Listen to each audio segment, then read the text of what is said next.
நீ ஆர்ட்ஸ் தானடா படிச்ச, எப்படி ஐடில வேலை பார்க்குற? எந்த டிகிரினாலும் பரவாயில்லண்ணா. சென்னையில் இருக்க எஸ்எல்ஏ ஐடி ட்ரைனிங் இன்ஸ்டியூட் தான் நான் ட்ரைனிங் எடுத்தேன். மாதம் 30,000 சம்பாதிக்கிறேன். சூப்பர்டா. For IT training and placement contact 8870767784.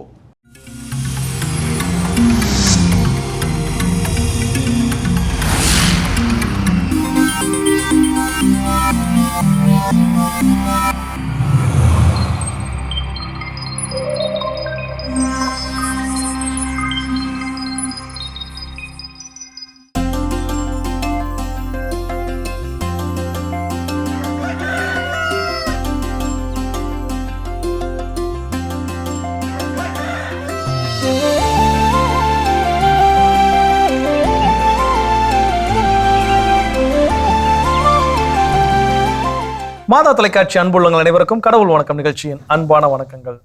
வணக்கம் கல்பனா, எப்படி இருக்கிறீங்க? நலமா இருக்கேன் ஜோ, நீங்க எப்படி இருக்கீங்க? எல்லா நாள் போலவே இன்றைய நாள் மகிழ்ச்சி உற்சாகம் சிறப்பாகவே கேட்கறப்ப ரொம்ப சிறப்பா இருக்குப்பா. எல்லாருமே நலமா இருக்கணும், அதுதான் நம்ம எல்லாருடைய சந்தோஷம் இல்லையா? ஸோ அப்படிப்பட்ட இறைவனை வேண்டிக்கிட்டு இன்றைய நாள் கதை சொல்ல ஆரம்பிக்கலாமா?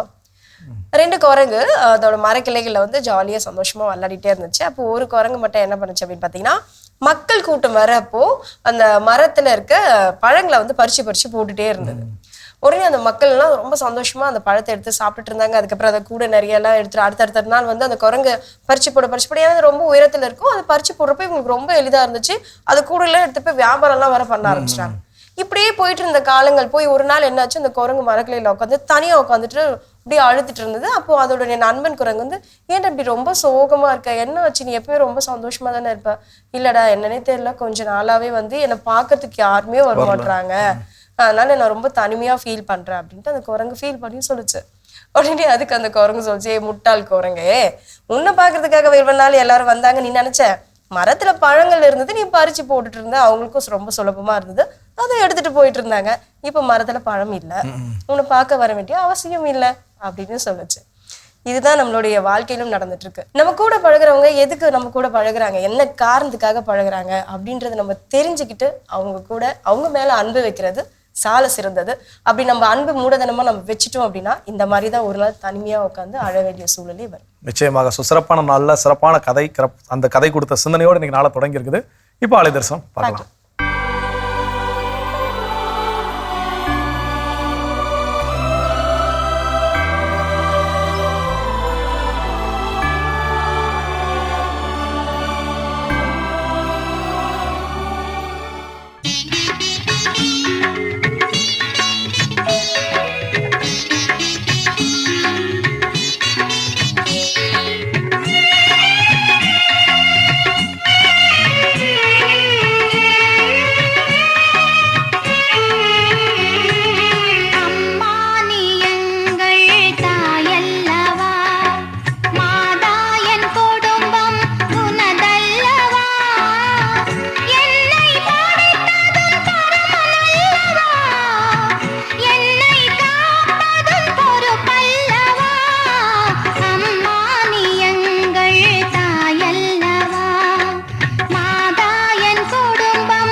தரிசனம் நம்ம பார்த்துட்டோம். நம்மளோட மனதுக்கு ரொம்ப அமைதியை தரக்கூடிய ஒரு பகுதியை நம்ம பார்த்துட்டு வந்து இந்த சந்தோஷத்தோடவே இன்றைய தலை நமக்கு என்ன கற்றுக் கொடுக்க போகிறதுன்றதை நம்ம கேட்போம்.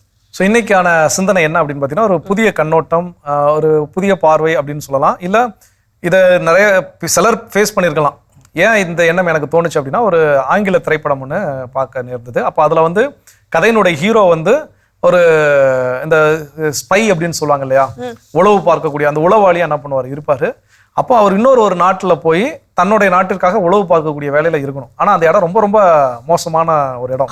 ஆல்மோஸ்ட் ஒரு அண்டர் கிரவுண்ட் தாதாக்கள் அப்படி குடும்பி இருக்கக்கூடிய ஒரு இடம்.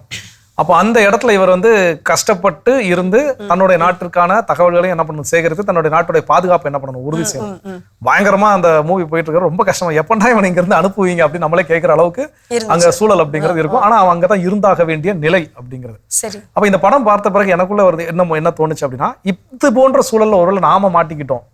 ஒரு டாக்ஸிக்கான என்வாயன்மெண்ட் இருக்குது, ஒரு நச்சுத்தன்மை வாய்ந்த இந்த உலகம் இருக்குது. அந்த நச்சுத்தன்மை வாய்ந்த சூழ்நிலையில் தான் நான் நிச்சயமாக இருந்தே ஆக வேண்டிய ஒரு சூழல் இருக்குது அப்படின்னா, அந்த சூழலில் நான் எப்படி என்னை தற்காத்துக் கொள்வது முடியும், அதை எப்படி தெரிஞ்சுக்கணும் இல்லையா? அப்படின்னா நம்ம அந்த மாதிரியான சூழல் வந்துச்சு அப்படின்னா நம்ம அதை ஃபேஸ் பண்ண முடியும். அப்ப முதல் விஷயம் என்ன சொல்றாங்க அப்படின்னா, கண்ட்ரோல் யுவர் ரியாக்ஷன்ஸ். நமக்கு அந்த நேரங்கள்ல ஒரு நச்சுத்தன்மை வாய்ந்த ஒரு சூழல்ல நம்ம இருக்கிறோம், வேலை பார்க்கிறோம், இல்ல ஒரு குடும்பத்துல நம்ம இருக்கிறோம். அப்ப நம்ம சுற்றி நடக்கக்கூடிய நிகழ்வுகள் எல்லாமே எதிர்நிலையாகவே என்ன பண்ணும் நடக்கும். நம்மளை பற்றி குறை சொல்லுவாங்க, இல்ல நமக்கு பிடிச்சவங்களை பத்தி குறை சொல்லுவாங்க, இல்ல நமக்கு ஏதாவது தீங்கு விளைவிப்பாங்க, இல்ல நம்ம கண்ணு முன்னாடியே தவறுகள், அநியாயங்கள், அக்கிரமங்கள்லாம் என்ன பண்ணும் நடக்கும். அந்த சூழலில் நம்முடைய எமோஷனை கட்டுப்படுத்தி கொள்ள நமக்கு தெரிந்திருக்க வேண்டும். ஏன்னா அந்த சூழலே நச்சுத்தன்மை வாய்ந்தது. அந்த திரைப்படத்துல கூட ஒரு சீன் என்ன பண்ணுவாங்க, கண்ணு முன்னாடியே போட்டு இன்னொரு ஸ்பையை கண்டுபிடிச்சு என்ன பண்ணுவாங்க, ரணகுடரமா கொல்லுவாங்க. இப்போ இவர் எந்த இடத்துல ரியாக்ட் பண்ணி ஐயோ நான் அவனை காப்பாற்றணும் அப்படின்னு ரியாக்ட் பண்ணா இவரே என்ன பண்ணிடுவாங்க, கொன்றுவாங்க. ஸோ அப்போ அந்த இடத்துல வேற வழி இல்லாமல் தன்னுடைய எமோஷன் என்ன பண்ணுவாங்க, கட்டுப்படுத்தி கொண்டுதான் அங்க இருந்து அது எவ்வளவு பெரிய வலிய வேதனையை கொடுக்கும் அப்படிங்கிறவங்களுக்கு இருந்து பார்த்தாதான் என்ன பண்ணுவோம் தெரியும். பட் ஆனா அந்த சூழலில் அந்த வலியும் வேதனையும் பொறுத்து கொண்டு இங்க ரியாக்ட் பண்ணா திரும்பவும் அது எனக்கு பிரச்சனையை ஆபத்தை விளைவிக்கும் என்பதை உணர்ந்து முதல்ல எமோஷனை கட்டுப்படுத்த தெரிந்திருக்க வேண்டும். கண்டிப்பா இன்னும் என்னென்ன தெரிந்து கொள்ள போகின்றதை நம்ம தொடர்ந்து பேசலாம். அடுத்த பகுதி பார்க்கலாம்.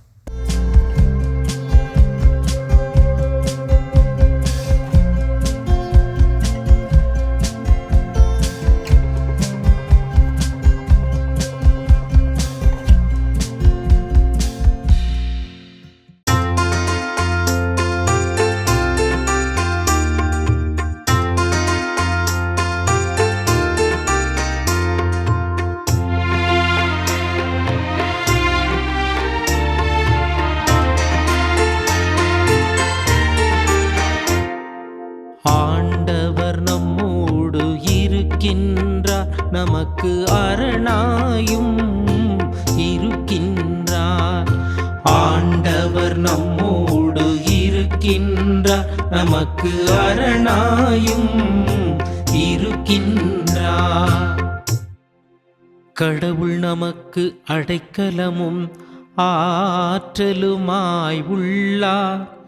இடுக்கணுற்ற வேளைகளில் நமக்கு உற்ற துணையும் அவரே. ஆகையால் நிலவுலகம் நிலை குலைந்தாலும், மலைகள் ஆழ்கடலில் அதிர்ந்து நடுங்கினாலும், எங்களுக்கு அச்சமென்பதே இல்லை, அச்சமென்பதே இல்லை.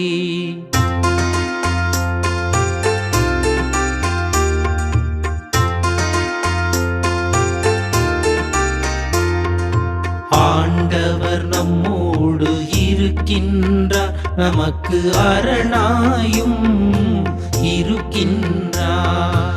ஆண்டவர் நம்மோடு இருக்கின்றார், நமக்கு அரணாயும் இருக்கின்றார். ஆறு ஒன்று உண்டு, அதன் கால்வாய்கள் உன்னதரான கடவுளின் திருவுறைவிடமான நகருக்கு பேரின்பம் அளிக்கின்றன. அந்நகரின் நடுவில் கடவுள் இருக்கின்றார், அது ஒருபோதும் நிலை குலையாது. வைகரை தோறும் கடவுள் துணை அதற்கு உண்டு. படைகளின் ஆண்டவர் நம்மோடு இருக்கின்றார். யாக்கோபின் கடவுளே நமக்கு அரண். வாரீர், ஆண்டவரின் செயல்களை காணீர். அவர் உலகில் ஆற்றியுள்ள திகைப்பூட்டும் நிகழ்ச்சிகளை பாரீர்.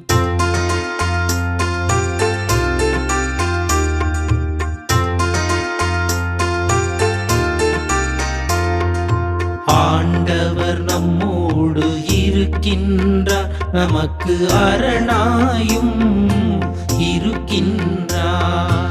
ஆண்டவர் நம்மோடு இருக்கின்றார். நமக்கு அரணாயும் இருக்கின்றார். ஆண்டவர் இயேசு கிறிஸ்துவில் மிகவும் பிரியமுள்ள சகோதர சகோதரிகளே, மாதா டிவி நேயர்களே, உங்கள் அனைவருக்கும் வாழ்த்துக்களும் வணக்கங்களும். இன்றைய தினம் ஒரு திருப்பாடல் நிகழ்ச்சியில் நமது தியானத்திற்காக கொடுக்கப்பட்டிருக்கிற திருப்பாடலானது திருப்பாடல் எண் 46. இந்த திருப்பாடல் கிமு 8ஆம் நூற்றாண்டில் இஸ்ராயல்கள் மீது அசிரியர்கள் படையெடுத்து வந்து அவர்களுக்கு பெரும் இடரலை உண்டாக்கின பொழுது அந்த ஒரு கடுமையான சூழலில் மத்தியிலும் இஸ்ராயலர்கள் ஆண்டவர் மீது இருந்த நம்பிக்கையை குறித்து பாடுவதாக இந்த பாடல் அமைந்திருக்கிறதை நாம் பார்க்க முடிகின்றது. இந்த பாடலுடைய முதல் மற்றும் இரண்டாவது இறை வார்த்தைகளை நாம் வாசிக்கிறோம். கடவுள் நமக்கு அடைக்கலமும் ஆற்றலுமாய் உள்ளார். இடுக்கணுற்ற வேலைகளில் நமக்கு உற்ற துணையும் அவரே.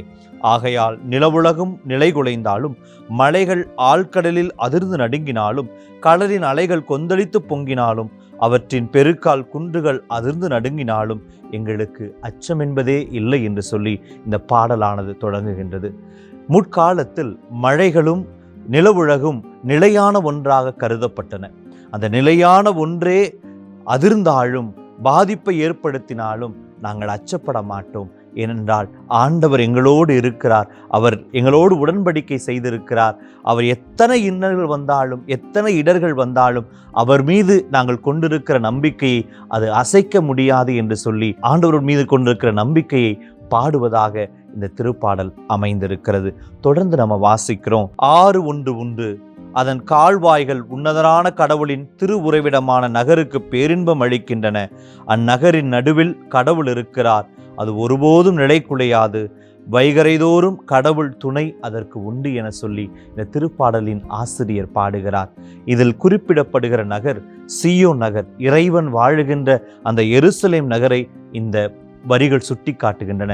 எருசலேம் நகரில் எந்த ஒரு ஆறும் இல்லாத போதும் இந்த திருப்பாடல் ஆசிரியர் எருசலேம் நகரிலிருந்து ஒரு ஆறு புறப்படுவதாக குறிப்பிடுகிறார். இதற்குரிய காரணம் எருசலேம் ஆலயத்தில்தான், எருசலேம் நகரில்தான் அந்த ஆலயமானது அமைந்திருந்தது.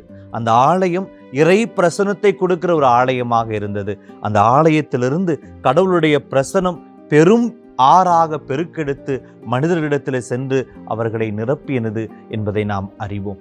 எனவே அந்த எருசலேம் ஆலயத்தையும் எருசலேம் நகரையும் அந்த திருப்பாடலான சுட்டி காட்டுகிறது.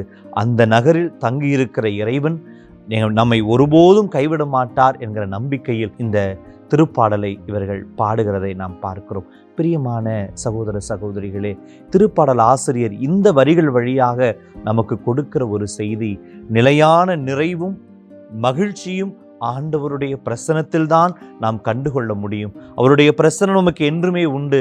யாரெல்லாம் அவருடைய பிரசனத்தை தேடுகிறார்களோ அவர்கள் நிறைவையும் நிம்மதியையும் மன சமாதானத்தையும் பெற்றுக்கொள்வார்கள் என்பதை இந்த வரிகள் நமக்கு சுட்டி காட்டுகின்றன. தொடர்ந்து நம்ம வாசிக்கிறோம். படைகளின் ஆண்டவர் நம்மோடு இருக்கிறார். யாக்கோபின் கடவுளே நமக்கு அரண். வாரீர், ஆண்டவரின் செயல்களை காணீர். அவர் உலகில் ஆற்றியுள்ள திகைப்பூட்டும் நிகழ்ச்சிகளை பாரீர். படைகளின் ஆண்டவர் என சொல்லி திருப்பாடல் ஆசிரியர் இங்கே குறிப்பிடுகிறார். விண்ணுலகிலும் மண்ணுலகிலும் இருக்கிற எல்லா படைகளுக்கும் ஆண்டவராய் நம் ஆண்டவர் இருக்கிறார். இந்த உலகத்தின் படைகள் அவரை ஒன்றும் செய்துவிட முடியாது, அவர் மக்களை ஒன்றும் செய்துவிட முடியாது என கூறுவதாக இந்த வரி அமைந்திருக்கிறது. தொடர்ந்து நம்ம வாசிக்கிறோம். யாக்கோபின் கடவுளே நமக்கு அரண். இந்த இஸ்ராயேல் மக்கள் முற்காலத்தில் தங்களை இறைவன் எவ்வாறு வழிநடத்தி வந்தார் என்பதை சிந்தித்து பார்த்து இந்த வரிகளை அவர்கள் பாடுகிறதாக அமைந்திருக்கிறது. முற்காலத்தில் எகிப்தில் அடிமைகளாக இருந்தபோது வல்லமையாய் இறைவன் அவர்களை மீட்டார். அந்த கானான் தேசத்துக்கு செல்லுகிற அந்த 40 ஆண்டுகளும் இறைவன் துணையாக இருந்து அவர்களை பாதுகாத்து அவர்களை வழி நடத்தினார். அப்போ இத்தனை அற்புதங்களையும் அதிசயங்களையும் செய்திருக்கிற இறைவன், முற்காலத்தில் நம்மை பாதுகாத்த இறைவன், நம்மை கரம் பிடித்து வழிநடத்தின இறைவன், இன்று நாம் சந்திக்கிற இந்த துன்பங்களின் மத்தியிலும் நம்மை வழிநடத்துவார் என்கிற ஒரு நம்பிக்கையோடு இந்த வரிகள் எழுதப்பட்டிருக்கின்றன. பிரியமான சகோதர சகோதரிகளே, இந்த திருப்பாடல் இன்னைக்கு நமக்கு கொடுக்கிற, நம்முடைய வாழ்க்கை கொடுக்கிற செய்தி என்ன? முதல் செய்தி, எந்த சூழலிலும் இறைவன் மீது நாம் வைத்திருக்கிற நம்பிக்கையை நாம் இழந்து விடக்கூடாது. அவர் மீது ஆழமான நம்பிக்கை கொண்ட மனிதர்களாக நாம் வாழ வேண்டும். துன்பத்தின் மத்தியிலும் அவரை இறுக பிடித்து கொள்ளுகிற அந்த மனப்பக்குவம் நமக்கு தேவை. இரண்டாவது, உண்மையான மகிழ்ச்சி என்பது இறை பிரசனத்தில் தான் நமக்கு கிடைக்கும். இறைவனுடைய பிரசனத்தில் நாம் அமர்கிற போது உண்மையான நிறைவையும் மன நிம்மதியும் சமாதானத்தையும் நாம் பெற்றுக்கொள்வோம். மூன்றாவது செய்தி, நம்முடைய வாழ்க்கையில் துன்பங்களையும் சவால்களையும் போராட்டங்களையும் சந்திக்கிற போது நம் வாழ்க்கையில் முன்பு நடந்த காரியங்களை சிந்தித்து பார்ப்போம். நம்மை கரம் பிடித்து வழிநடத்தின இறைவன் இனியும் தொடர்ந்து வழி நடத்துவார் என்கிற உறுதியான நம்பிக்கையோடு வாழ இந்த திருப்பாடல் நமக்கு அழைப்பு கொடுக்கிறது. எனவே நாம் ஆண்டவரிடத்துல இந்த செய்திகளை சிந்தித்தவர்களாக ஜெபிப்போமாக. தாயும் தந்தையுமான இறைவா, இந்த நாளுக்காக நன்றி செலுத்துகிறோம். எங்களை கரம் பிடித்து ஒவ்வொரு நாளும் வழிநடத்தி வருகிறீர். நன்றி ஆண்டவரே. உமது பிரசன்னத்தினால் எங்களுக்கு நிறைவையும் மன அமைதியும் சமாதானத்தையும் கொடுத்து கொண்டு இருக்கிறீர். நன்றி ஆண்டவரே. எங்களுக்கு இடுக்கண் வருகிற போது, இடர்கள் எங்கள் வாழ்க்கையில் ஏற்படுகிற போது, சவால்களை சந்திக்கிற போது, போராட்டங்களை எதிர்கொள்ளுகிற போது, இதுவரை நடத்தின இறைவன் இனியும் எங்களை நடத்துவார் என்கிற உறுதியான நம்பிக்கையோடு நாங்கள் வாழ நீரே எங்களுக்கு உதவி செய்வீராக. இந்த ஜெபத்தையெல்லாம் எங்கள் ஆண்டவரும் இரட்சகருமாகிய இயேசு கிறிஸ்துவின் வல்லமையுள்ள நாமத்தில் உம்மை நோக்கி மன்றாடுகின்றோம். ஆமேன். அருமையான தினம் ஒரு திருப்பாடல் பகுதி பார்த்துட்டோம். அதோட இன்னைக்கு நம்ம பேசிட்டு இருக்கிறோம். ஒரு கற்பனையான ஒரு நச்சுத்தன்மை வாய்ந்த ஒரு சூழலை நான் கண்டிப்பாக இருந்தே ஆக வேண்டும் அப்படிங்கிற ஒரு சூழல் எனக்கு நிர்பந்தம் ஏற்பட்டுச்சுன்னா அதிலிருந்து எப்படி நான் என்னை தற்காத்துக் கொள்வது, அதிலிருந்து எப்படி நான் வெளிவருவது, அதற்கான வழிகள் என்ன, அதைத்தான் நம்ம இன்னைக்கு பேசிட்டு இருக்கோம். அடுத்தது என்ன சொல்றாங்க? கற்பனை அப்படின்றத விட நம்மள பல பேர் நிஜ வாழ்க்கையில இப்படி ஒரு சூழ்நிலையை எதிர்கொண்டு வாழ்ந்துட்டு தான் இருக்கும் இல்லையா? இருந்தாலும் அதுக்குள்ள இருக்கிறப்போ ஏன் வாழ்றோம்ல அந்த வார்த்தைகள் வருது, இனிமேல் வரக்கூடாது, அதை எதிர்த்து நம்ம வாழ வேண்டும், அதற்கு நம்ம சில விஷயங்கள் நம்ம கற்றுக்கொண்டால் போதும் அப்படின்றத நம்ம இப்ப எடுத்து பேசிட்டு இருக்கோம். அந்த வகையில செட் பவுண்டரிஸ், நம்மளோட எமோஷனலை செட் பண்ணிக்கணும். அது ஒரு பவுண்டரி லைனை செட் பண்ணாலே போதும். நமக்கு எதிர்க்க என்ன ஒரு அநியாயம் நடந்தா அதுக்கு குரல் கொடுக்குறோம். அதே நேரத்துல நீங்க சொன்ன மாதிரி அந்த திரைப்படத்துல அவங்க எதிர்க்கவே அவனுடைய நண்பரை கொலை பண்றாங்க. அந்த இடத்துல அவன் எமோஷனல் ஆயிட்டான் அப்படின்னா நீயும் அதே ஸ்பை தானா அப்படின்னு சொல்லிட்டு உள்ள போட்டு என்ன பண்ணுவாங்க, அவரையும் கொலை பண்ணிடுவாங்க. ஸோ அந்த இடத்துல நம்மளுடைய அந்த எமோஷனல் பவுண்டரி என்ன அளவுக்கு நம்ம எப்படி செட் பண்ணி கண்ணை மூடிக்கிட்டு இது நடக்கல அப்படின்னு நினைச்சு அந்த சூழலை எதிர்கொண்டு அதை தாண்டி நம்ம என்ன பண்ண வேண்டுமோ அதை செல்ல வேண்டும். 2001ஆம் ஆண்டு இளம் கிறிஸ்தவ மாணவர் இயக்கம் மற்றும் இளம் மாணாக்கர் இயக்கம்னு சொல்லி நம்முடைய கிறிஸ்தவ பள்ளிகள்ல இருக்கும். அதனுடைய மாநில மாநாடு திருச்சியில சென்ட் பால் செமினர்ல நடந்துச்சு. அப்போ நான் 7ஆம் வகுப்பு 8ஆம் வகுப்பு படிச்சுட்டு இருக்கிறேன். நாங்க போயிருந்தோம். அப்ப அதுல ஒரு கருத்தமர்வு ஒரு வாரம் நடந்துச்சு. அதுல ஏதோ ஒரு 2வது நாளோ 3வது நாளோ ஒரு கருத்தமர்வுனா குழந்தை தொழிலாளர்களை பற்றிய ஒரு கருத்தமர்வு. அந்த குழந்தை தொழிலாளர்கள் எங்களா இருக்கிறாங்களோ அவங்கள மீட்டு கொண்டு வர அந்த ஒரு நபர், அந்த ஒரு பேர் எனக்கு டக்கு ஞாபகம் மாட்டேங்குது. ஸோ அவரால் மீட்கப்பட்ட ஒரு இளைஞன், அவர் அன்னைக்கு இளைஞர் நிலையில இருக்கக்கூடிய ஒருத்தர். அவர் குழந்தை தொழிலாளர் இருந்தவர். அப்ப அவர் தன்னுடைய அனுபவத்தை என்ன பண்ணாருன்னா பகிர்ந்துகிட்டார். அப்ப பகிர்ந்து கொள்ளும் போது சொன்னது, அவர்கள் குழந்தை தொழிலாளராக இருக்கப்பட்ட இடத்துல கட்டாயத்தின் பேர்ல அடைத்து வைக்கப்பட்டு என்ன இருந்திருக்காங்க. கிட்டத்தட்ட 7ல இருந்து 10 பேர் பசங்க நம்ம நாங்க இருந்தோம் அடிமை நிலையில. அவங்க காலைல அந்த ஹோட்டல்ல காலைல அந்த பாத்திரம் கழுவுறது வைக்கிறது, இவங்க வெளி உலகத்தை என்ன பண்ண விட மாட்டாங்க, பார்க்க விட மாட்டாங்க. உள்ளுக்குள்ளே அடைச்சு வச்சு இந்த மாதிரி பாத்திரம் கிளீன் பண்ற வேலை, ஃப்ளோர் கிளீன், இப்படியே வேலை என்ன பண்ணிருக்காங்க கொடுத்து எத்தனையோ வருஷம் என்ன பண்ணிருக்காரு இருந்திருக்காரு. அப்போ அவர் கண்ணு முன்னாடியே போட்டு அடிப்பாங்க, மிதிப்பாங்க, உதப்பாங்க. நாங்க என்னன்னு கேட்டா எங்களுக்கும் சேர்த்து என்ன பண்ணுவோம், அடி விழும். அதுக்காக நாங்க என்ன பண்ண மாட்டோம், மற்றவங்க அடிச்சாலும் உதச்சாலும் நாங்க என்னன்னு என்ன பண்ண மாட்டோம், கேட்க மாட்டோம். ஆனா அதுல இருந்து தப்பிப்பதற்கு ஒரு நாள் எங்களுக்கு கிடைச்சது. நாங்க 2 பேர் தப்பிச்சு என்ன பண்ணோம், வெளியே ஓடி வந்தோம். நாங்க வெளியே சேர்ந்த இடத்துல எங்களுக்கு நல்ல இடத்துல நாங்க வந்ததுனால நாங்க எங்களை வச்சு மீதி எல்லாரும் என்ன பண்ணி மீட்டுக் கொள்ள முடிந்தது அப்படின்னு ஒரு அனுபவத்தை ஷேர் பண்ணேன். ஸோ அப்போ அந்த பவுண்டரிஸ், ஏன்னா நான் இருக்கக்கூடிய இடம் நச்சுத்தன்மை வாய்ந்த இடம், அதுல இருந்து நான் என்ன பண்ணணும், கண்டிப்பாக வெளியே தப்பிச்சு வரணும். அப்ப நான் தப்பிச்சு வரணும்னா அதுக்கு நம்ம உயிரோட இருக்கணும். அப்ப நான் உயிரோட இருப்பதற்கு என்னோட எமோஷனல் பவுண்டரிஸ், அந்த செட் பவுண்டரிஸ், இந்த லெவல்ல நான் என்ன நடந்தாலும் நான் என்ன பண்ண மாட்டேன், என்ன எக்ஸ்போஸ் பண்ண மாட்டேன் அப்படிங்கிற நிலையில இருந்தோம்னா நம்மளால தப்பித்து வர முடியும். சிறப்பு. நச்சுத்தன்மை சூழலில் இருந்து நம்ம எப்படி தற்காத்துக் கொள்ள முடியும்ன்றதை இன்னும் தொடர்ந்து பேசலாம். பார்க்கலாம்.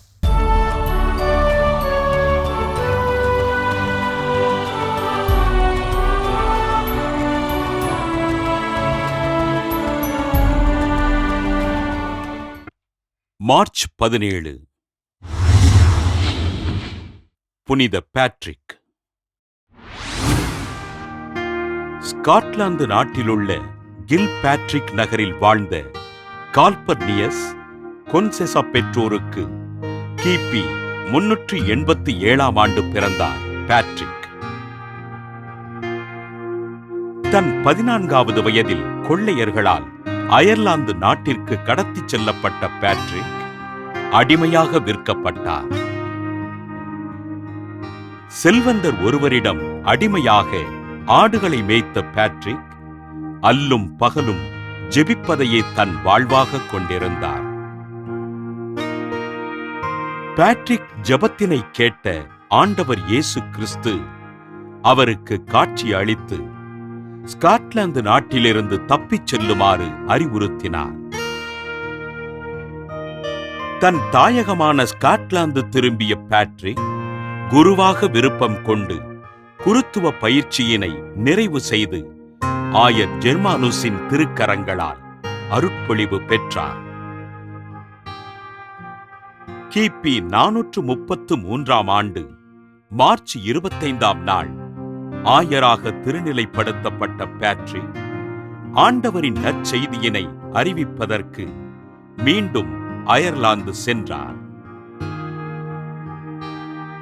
ஆண்டவர் இயேசுவை அறியாத அயர்லாந்து நாட்டு மக்களுக்கு ஆண்டவரை அறிவித்து தமத்திருத்துவத்தினை 3 பகுதிகளை கொண்ட சாம்ராட் இலையின் மூலம் விளக்கினார். ஒரு கிறிஸ்தவர் கூட இல்லாத அயர்லாந்து நாட்டில் ஆண்டவரை அறிவித்து அயர்லாந்தினை கிறிஸ்துவ நாடாக உருவாக்கிய ஆயர் பேட்ரிக் கிபி 461 ஆண்டு மார்ச் 17 நாள் விண்ணகமடைந்தார். அயர்லாந்து மக்களிடம் இறையரசினை கட்டி எழுப்பி இறைவனை அறிவித்த ஆயர் பேட்ரிக்கினை திரு அவை புனிதராக உயர்த்தி பாம்பு கடியினால் பாதிக்கப்பட்டவர்களுக்கு பாதுகாவலராக அறிவித்தது. புனித பேட்ரிக் திருவிழாவினை கொண்டாடுகின்ற நாம் இவ்வுலகத் தெருக்களில் பெற்றோரை இழந்து ஆதரவின்றி தவிக்கும் குழந்தைகளுக்கு ஆதரவு தந்து அவர்களின் நல்வாழ்விற்காக ஜெபிப்போம். மிக சிறப்பான பகுதி இன்றைய புனிதர் நம்ம பார்த்துட்டோம் ஜோ. நச்சுத்தன்மை வாய்ந்த சூழ்நிலையில் இருந்து அந்த சூழல்ல இருந்து நம்ம எப்படி தற்காத்து கொள்ள முடியும், எப்படி நம்ம எஸ்கேப் ஆயிடலாம் அப்படின்ற மாதிரி தான் நம்ம பேசிட்டு இருக்கோம். அடுத்ததாக அடுத்ததா என்ன அப்படின்னா இந்த விஷயத்தெல்லாம் செஞ்சா உடனே இருந்து தப்பிச்சு வந்துடலாமான்னு கேட்டா அந்த சூழலில் முதலில் என்னை நான் தற்காத்து கொள்ள முடியும், அதற்கான வழிகள் தான் இன்னைக்கு நம்ம பேசிட்டு இருக்கிறோம். அப்ப அதுல ஆர்கியூமெண்ட்ஸ் அப்படிங்கிற விஷயத்துக்கே இருக்க கூடாது. ஒரு சர்வாதிகாரித்தனம் நடக்கக்கூடிய ஒரு ஆட்சி, இப்போ ஃபார் எக்ஸாம்பிள் ஹிட்லர் நம்ம சர்வாதிகாரி அப்படின்னு எவ்வளவு சொல்றோம், அவருடைய கொடுமைகள் என்னங்கிறத நம்ம படிச்சிருக்கிறோம். அப்ப இதெல்லாம் தெரிய வருகின்ற பொழுது அந்த இடத்துல அரசாங்கத்தை எதிர்த்து என்ன பண்ண முடியாது, கேள்வி கேட்க முடியாது. பேச்சு சுதந்திரம் அப்படிங்கிறது கிடையாது. அந்த இடத்துல அதுக்கு மீறி ஆர்கியூ பண்ணா அங்க என்ன பண்ணிடுவாங்க, கொலை பண்ணிடுவாங்க. சோ அப்போ இந்த சூழல்ல அந்த ஆர்கியூமெண்ட் எனக்கு தவறுன்னு தெரியுது, அதை எனக்கு சுட்டி காட்டணும்னு எனக்கு வாய் வருது, ஆனால் இந்த இடத்துல நான் சுட்டி காட்டணுமா அப்படின்னு கேட்டா அங்கே நான் முதலில் என்னை தற்காத்துக் கொள்வதற்காக அங்க அந்த ஆர்குமெண்ட்ஸ்க்கு நான் என்ன பண்ணக்கூடாது, போக கூடாது. ஏன்னா விவாதத்தோட உச்சகட்டத்துல போய் ஒருவேளை அது கொலையில கூட போய் என்ன பண்ணலாம், முடிவதற்கான வாய்ப்புகள் உண்டு. அப்போ இவ்வளவு பெரிய இக்கட்டான சூழலை நம்ம எல்லாரும் மாட்டிக்கோமான்னு கேட்டா நடக்கலாம், நடக்காமலும் போகலாம். ஆனால் அப்படிப்பட்ட சூழலை இந்த விஷயத்துல நம்ம மைண்ட்ல வச்சுக்கிறது ரொம்ப ரொம்ப முக்கியம். நல்லது. இன்னும் தொடர்ந்து தெரிஞ்சுப்போம். இப்ப அடுத்த பகுதி பார்க்கலாம்.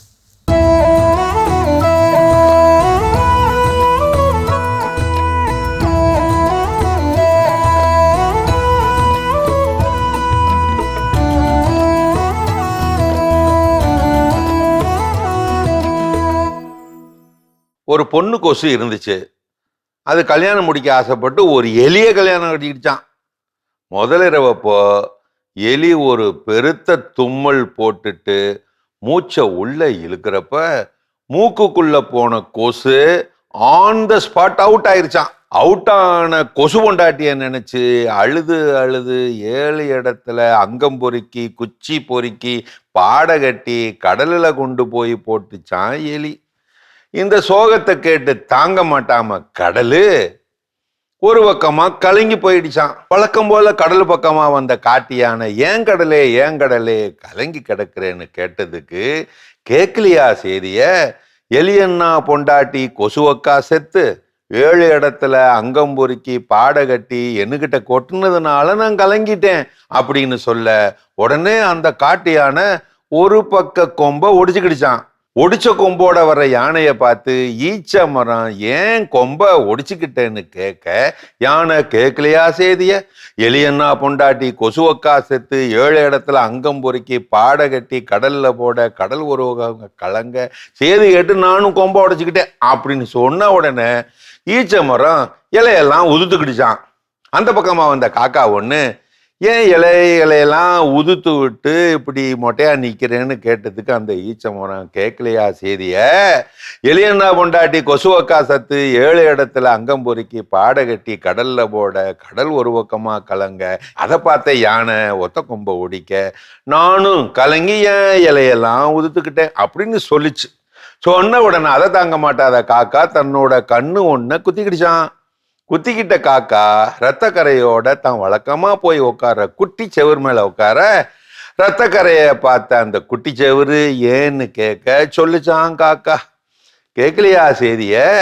எலியன்னா பொண்டாட்டி கொசுவக்கா செத்து 7 இடத்துல அங்கம் பொறுக்கி பாட கட்டி கடலில் போட கடல் ஒரு பக்கமா கலங்க அதை பார்த்த யானை ஒத்த கொம்பை உடைக்க ஈச்ச மரம் இலைய உதுக்க காக்கா நான் என் கண்ணை குத்திக்கிட்டேன் அப்படின்னு சொன்ன உடனே குட்டி செவுரு ஒரு பக்கமா இடிஞ்சு விழுந்துருச்சான். அந்த நேரம் பார்த்து அந்த பக்கமா கஞ்சி கலையம் கொண்டு போற உழவனோட பொண்டாட்டி ஏன் இப்படி இடிஞ்சு போய் விழுந்து கிடக்குறேன்னு கேட்க குட்டி சோறு சொல்லிச்சான். கேட்கலையா சேதிய? எலியன்னா பொண்டாட்டி கொசுவக்கா செத்து 7 இடத்துல அங்கம் பொறுக்கி பாட கட்டி கடல்ல போட கடல் ஒரு பக்கமா கலங்க அதை பார்த்த யானை ஒத்த கொம்பு ஒடிக்க ஈச்ச மரம் இலைய உதுக்க காக்கா கண்ணை கொத்த நான் ஒரு பக்கமா இடிஞ்சு விழுந்துட்டேன் அப்படின்னு சொன்ன உடனே உழவன் பொண்டாட்டி தலையில இருந்த கஞ்சி கலையத்தை போட்டு உடைச்சிட்டாலாம். உடைச்சிட்டு வெறுங்கைய வீசிக்கிட்டு வந்த பொண்டாட்டி கிட்ட கஞ்சி கலையம் எங்கடின்னு கேட்க அதுக்கு அவ கேட்கலையா நீங்க சேதிய? எலியன்னா பொண்டாட்டி கொசுவக்கா செத்து 7 இடத்துல அங்கம் பொறுக்கி பாட கட்டி கடல்ல ஒரு பக்கமா போட கடல் கலங்க அதை பார்த்த யானை ஒத்த கொம்பு உடைக்க ஈச்ச மரம் இலைய ஒதுக்க காக்கா கண்ணை குத்த குட்டிச்சவரு ஒரு பக்கமா இடிஞ்சு விழுவேன் நான் கஞ்சி கலையத்தை போட்டு உடைச்சிட்டேன். இதை கேட்ட உழவன் கலப்பைய ஓடிச்சு எரிஞ்சிட்டு வீட்டுக்கு போயிட்டான். கலப்பை இல்லாம வந்த அப்பனை பார்த்து புள்ள எங்கப்பா கலப்பைன்னு கேட்க அதுக்கு அவரு டே கேட்கலையா சேதிய? எலியன்னா பொண்டாட்டி கொசுவக்கா செத்து 7 இடத்துல அங்கம் பொறுக்கி பாட கட்டி கடல்ல போட கடல் ஒரு பக்கமா கலங்க அதை பார்த்த யானை ஒத்த கொம்பு ஒடிக்க ஈச்ச மரம் இலைய உதுக்க காக்கா கண்ணை குத்த குட்டிச்சவரு ஒரு பக்கமா இடிஞ்சு விழுவ உங்க அம்மா கஞ்சி கலையத்தை போட்டு உடைக்க நான் என் கலப்பைய போட்டு உடைச்சி எரிஞ்சிட்டு வந்துட்டேன்டான்னு சொல்ல கேட்ட பயவுள்ள சிலேட்டு புத்தகத்தை தூக்கி வீசிட்டு பள்ளிக்கூடத்துக்கு கிளம்பிட்டான். பள்ளிக்கூடத்து 8 மாஸ்டர் எங்கடா சிலேட்டு எங்கடா புத்தகம்னு கேட்க அதுக்கு அவன் சொன்னானா. கேட்கலையா சார் சேதிய? எலியன்னா பொண்டாட்டி கொசுவக்கா செத்து 7 இடத்துல அங்கம் பொறுக்கி பாட கட்டி கடல்ல போட கடல் ஒரு பக்கமா கலங்க அதை பார்த்த யானை ஒத்த கொம்பு ஒடிக்க ஈச்ச மரம் இலைய ஒதுக்க காக்கா கண்ணை குத்த குட்டிச்சவரு ஒரு பக்கமா இடிஞ்சு விழுவ அம்மா களைஞ்சி கலையத்தை போட்டு உடைக்க எங்க அப்பா கலப்பைய போட்டு எரிய நான் சிலேட்டு புத்தகத்தெல்லாம் தூக்கி போட்டேன் அப்படின்னா இதை கேட்டுப்பட்டு 8 மாஸ்டரு நானும் பள்ளிக்கூடத்தை கொளுத்துறேன்னு கொளுத்தி விட்டாராம் பள்ளிக்கூடத்தை. செய்தியை கேட்டு ஊரே சோகமா போச்சான். இயற்கை என்பது கூட்டொருமை, அதன் வினைகள் எல்லாம் தொடர் வினைகள், ஒன்று அடுத்ததை பாதிக்கும் ஆத்மார்த்த வினைகள். லாஜிக்கல் திங்கிங், லாஜிக்கல் மெமரைசிங், தர்க்க ரீதியான சிந்தனை மற்றும் மனப்பாடம் இவற்றை கற்றுத்தரும் இது போன்ற ஊரக கதைகள் சிறார்களே கேட்டு கேட்டு மகிழுங்கள், மனப்பாடம் செய்து பாருங்கள். ஆம், ஊரக நாட்டுப்புற கதைகள் அவை மூளைக்கு உரமூட்டும் உன்னதமான பொழுதுபோக்குகள். ஆம், மாதா டிவியின் சிறார்களே இது போன்ற கதைகளை தாத்தா பாட்டிகளிடம் அனத்தி கேட்க மறந்து விடாதீர்கள். அருமையான கதைகள் 1000 பகுதி பார்த்துட்டோம். இன்னைக்கான கதையும் சிந்தனையும் கேட்டாச்சு. அதோட இன்னைக்கு நம்ம பேசிட்டு இருக்கிறோம். ஒரு நச்சுத்தன்மை வாய்ந்த சூழலில் என் வாழ்க்கை செல்ல வேண்டிய ஒரு சூழல் இருக்கிறது, நிர்பந்தம் இருக்கிறது, அதை நான் கடந்து செல்ல வேண்டியிருக்கிறது, அதுல வேற ஆப்ஷனே இல்லை அப்படிங்கிற பட்சத்துல அந்த சூழலில் என்னை நான் தற்காத்து கொண்டு வெளிவர நான் செய்ய வேண்டிய செயல்கள் என்னென்ன அப்படிங்கிறத பேசிட்டு இருக்கோம். அதில் அடுத்ததான் என்ன சொல்றாங்க? இது வந்து ஒவ்வொரு குறிப்பிட்ட இடங்களில் மட்டும்தான் இந்த மாதிரி மாட்டிக்கொள்ளுமா, இல்லை இப்படி இருக்குமா, அந்த சூழல் இப்படி அமைத்துக் கொள்ளுமா அப்படின்னா கிடையாது. நம்ம வாழ்ந்து கொண்டிருக்கும் இந்த வாழ்க்கையில குடும்பங்களாக இருக்கலாம், இல்லைன்னா நம்மளுடைய அலுவலகங்களாக கூட இருக்கலாம், இந்த மாதிரி நச்சுத்தன்மை வாய்ந்த சூழல் ஏற்படக்கூடும். அந்த நேரத்துல நம்ம என்ன பண்ணணும் அப்படின்னா, நம்மளுடைய ஃபோக்கஸ் எல்லாமே நம்மளுடைய வேலைகள்ல தான் இருக்கணும். நீ என்ன வேணாலும் என்னை பத்தி பேசிக்கோ, டாக்ஸிக்கான அந்த வேர்ட்ஸ் என்ன வேணாலும் நமக்கு அதுல வந்து விடட்டும், ஓகே, நம்மளுக்கு அதை வந்து செவி கொடுக்காமல் என்னுடைய ஃபோக்கஸ் என்ன, என்னுடைய நோக்கம் என்ன, நம்ம எதற்காக இங்க வந்தோம், அதை செய்தால் போதும், அது தன்னால் மாறிவிடும். கண்டிப்பா இதில் நிறைய நபர்கள் நம்ம லைஃப்ல என்ன பண்ணிருப்போம், சந்திச்சிருப்போம். மேபி அவங்களுடைய ஒரு படிக்கக்கூடிய ஒரு பருவத்தில் இருக்கிறப்ப அவங்களுடைய அம்மா என்ன பண்ணிருப்பாங்க, தவறி இருப்பாங்க, அவங்க தந்தை 2வது திருமணம் செஞ்சிருப்பாரு.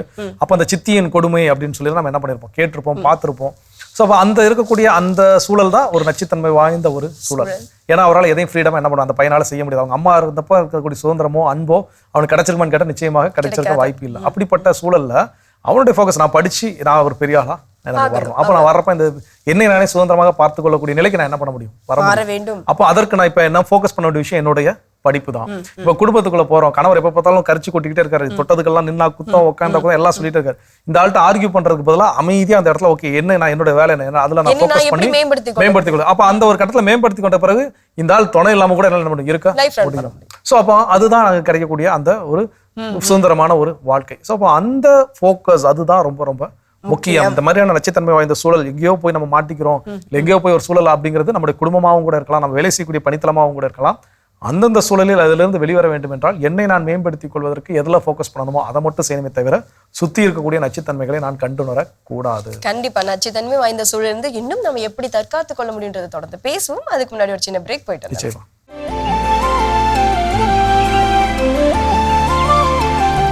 நிகழ்ச்சிகள் உங்களை மீண்டும் அன்புடன் வரவேற்கின்றோம். நீங்கள் பார்த்து கொண்டிருப்பது மாதா தொலைக்காட்சியின் கடவுள் வணக்கம். ஸோ சிறப்பான நாளில் மகிழ்ச்சியான நாளில் பேசிட்டு இருக்கிறோம். ஒரு புதிய டாபிக், நம்ம கடவுள் வணக்கத்தை வரைக்கும் இதை பற்றி பேசினதே கிடையாது. ஸோ அப்படிப்பட்ட ஒரு நச்சுத்தன்மை வாய்ந்த சூழலில் நான் இருக்க வேண்டிய நிலை ஏற்படுகிறது, நிர்பந்தம் ஏற்படுகிறது என்றால் அதில் என்னை நான் தற்காத்துக் கொள்வதற்கான வழிகள் என்னென்னு பேசிட்டு இருக்கோம். அதில் அடுத்ததான் என்ன சொல்லுங்க. கண்டிப்பா அப்படி ஒரு நிலை இருக்கும்போது நம்ம இப்படிதான் நம்மள வந்து தற்காத்துக் கொள்ள வேண்டும். என்ன அப்படின்னா, பெரும்பாலும் நம்மளுடைய பர்சனல் டீடைல்ஸ், நம்மளுடைய பர்சனல் பிரச்சனைகள், அந்த மாதிரி எதையுமே நம்ம வந்து ஒரு தேர்ட் பர்சன் கிட்ட போய் சொல்லவே கூடாது. அப்படி சொல்றோம் அப்படின்னா நம்மளே கிரியேட் பண்ணிக்கிறோம். அந்த சூழலை, ஒரு டாக்ஸிக்கான ஒரு சூழலை நம்மளே வந்து கிரியேட் பண்ணிக்கிறதுக்கு சமம். ஸோ அப்படிப்பட்ட ஒரு பர்சனல் ப்ராப்ளம் வந்து நம்ம இன்னொருக்கிட்ட சொல்றோம் அப்படின்னா அது வேண்டாம், கூடவும் கூடாது. கண்டிப்பா அதை ஹைட் யுவர் செல்ஃப் அப்படின்னு சொல்லுவாங்க, நம்மை நாமே மறைத்துக் கொள்வது. எப்படின்னா என்னுடைய அடையாளங்களோ இல்லை என்னுடைய பற்றிய தகவல்களோ நான் யார்கிட்டையும் பகிர்ந்து கொள்ளாமல் நான் இருக்கக்கூடிய சூழல் மோசமா இருக்குது. நான் ஒரு பையில சைலண்டா என்னை நான் மேம்படுத்தி கொண்டு இங்க இருந்து எப்படி எஸ்கேப் ஆகி போகிறது அதுக்கான வழிகளை என்ன பண்றேன், தேடிக்கிட்டே இருக்கேன். ஸோ அந்த இடத்துல நான் இப்படி என்னோட எது தெரியும் இந்த திறமை இருக்குங்கிறதெல்லாம் நம்ம அங்க வெளியே காட்ட வேண்டிய தேவை என்பது கிடையாது. அதை நாம் உணர்ந்திருக்கின்ற பொழுது ஏற்கனவே இருக்கக்கூடிய சூழல் நச்சுத்தன்மை வாய்ந்த சூழல், இது இன்னும் தெரிய வருகின்ற பொழுது இன்னும் கூடுதல் மோசமான நிலைக்கு போவதற்கான வாய்ப்புகளும் உண்டு. ஸோ அப்போ அதுல இருந்து நம்ம தற்காத்துக்கொள்ளும். இன்னும் வேற என்ன விஷயம் இருக்குங்கிறத தொடர்ந்து பேசலாம்.